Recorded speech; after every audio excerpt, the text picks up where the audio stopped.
Halo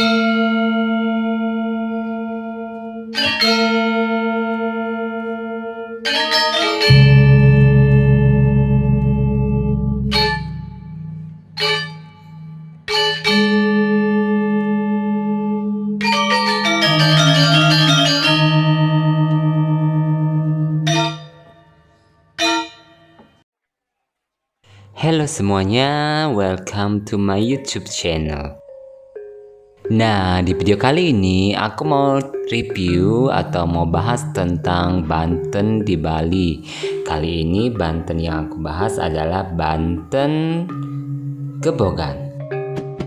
Bagi penduduk Bali, terutama yang beragama Hindu, mungkin Banten Gebogan ini tidak asing bagi kalian.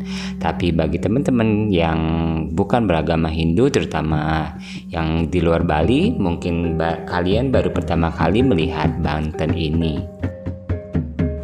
Jadi Banten adalah sarana yang dipersembahkan oleh umat Hindu Bali sebagai persembahan kepada Tuhan Yang Maha Esa, para dewa dan juga leluhur. Banten ini merupakan bagian daripada ayatnya, yaitu persembahan tulus ikhlas kepada Tuhan Yang Maha Esa. Jadi Banten itu merupakan rangkaian buah-buahan, bunga-bungaan yang disusun rapi di atas wadah. Dan tentu saja semuanya berciri khas Bali. Nah, di video kali ini khusus kita akan membahas tentang Gebogan. Gebogan merupakan sesaji untuk upacara keagamaan umat Hindu, khususnya umat Hindu Bali.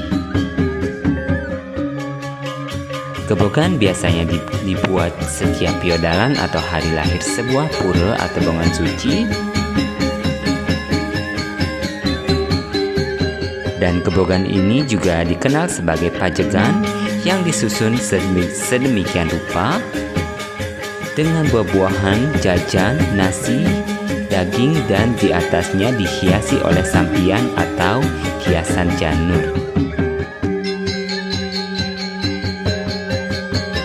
Buah-buahan, jajan, nasi, dan daging, dan juga sampian disusun cantik di sebuah wadah yang bernama dulang. Dulang adalah tempat yang mempunyai bentuk bundar, makin ke atas ukurannya semakin mengecil dan kemudian bundarannya lebih besar lagi.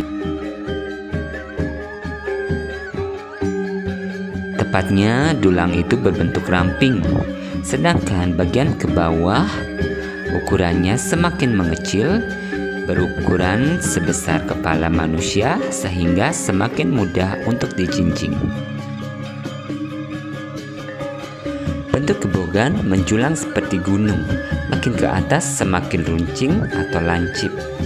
Paling atas diletakkan canang atau sampian sebagai wujud bakti ke hadapan Tuhan Sang Pencipta alam.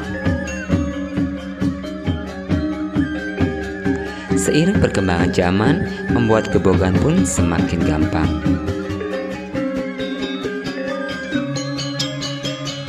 Dulang yang sudah disediakan atau yang ada di pasaran pun semakin bervariasi.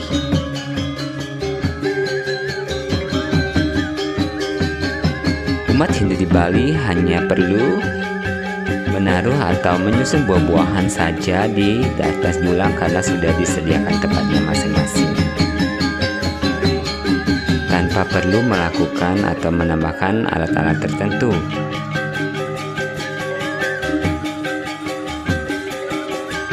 Sedangkan zaman dahulu,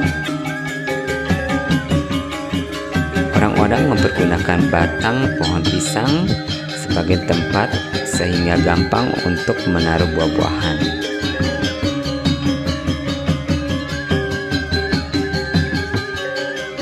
Jadi zaman dahulu orang Bali mempergunakan tusuk sate atau sejenisnya untuk menusuk buah-buahan, dan juga buah-buahan tersebut ditusukkan kembali ke batang pohon pisang sehingga buah-buahan tersebut bisa tersusun dengan rapi dan tidak mudah jatuh.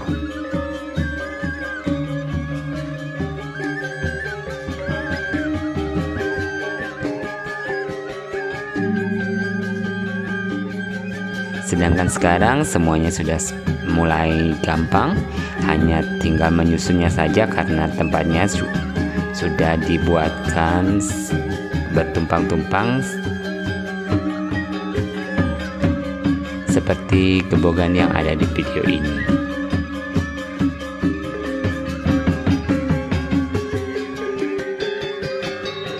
Ukuran daripada gebogan pun bervariasi, ada yang tinggi, ada yang sedang, dan juga ada yang pendek, tergantung kemampuan dari masyarakat Hilu Bali dalam mempersiapkan gebogan tersebut.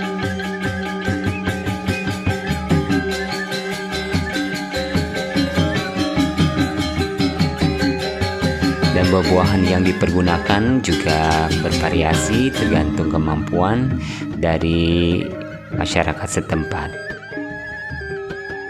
Zaman sekarang buah-buahan yang dipakai lebih ke buah-buahan yang import atau apel, ada juga anggur, pir, dan juga buah-buahan lainnya. Kebanyakan orang Bali memakai buah-buahan impor. Hal ini dikarenakan karena harga buah lokal dengan buah-buahan impor juga hampir sama dan rasanya juga hampir sama, sedangkan buah-buahan impor itu lebih mudah ditemukan atau lebih mudah didapatkan.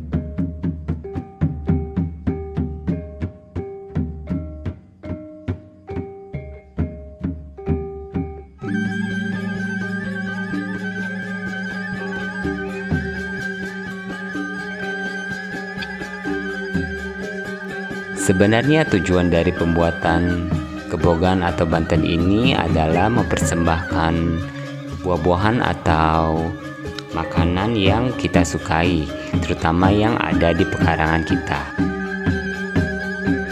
Tapi karena seiring perkembangan zaman semua pun sudah berubah, tidak semua orang memiliki kebun buah-buahan di rumahnya, sehingga semuanya harus serba beli.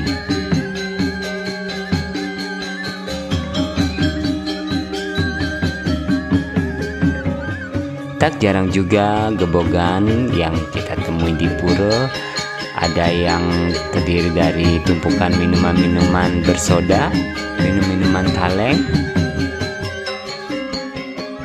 dan makanan cepat saji lainnya.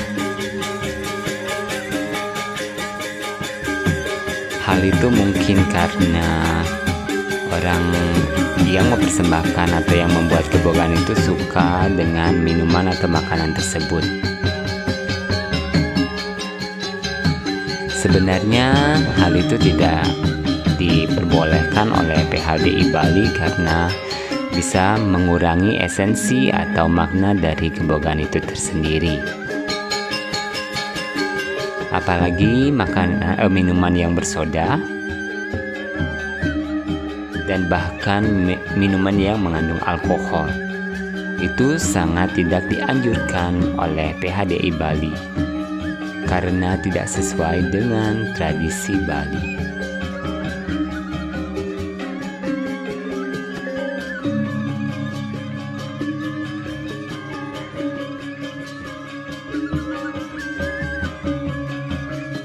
Oke teman-teman, itulah sedikit informasi tentang gebogan atau pajegan. Semoga informasi ini bermanfaat. Thank you.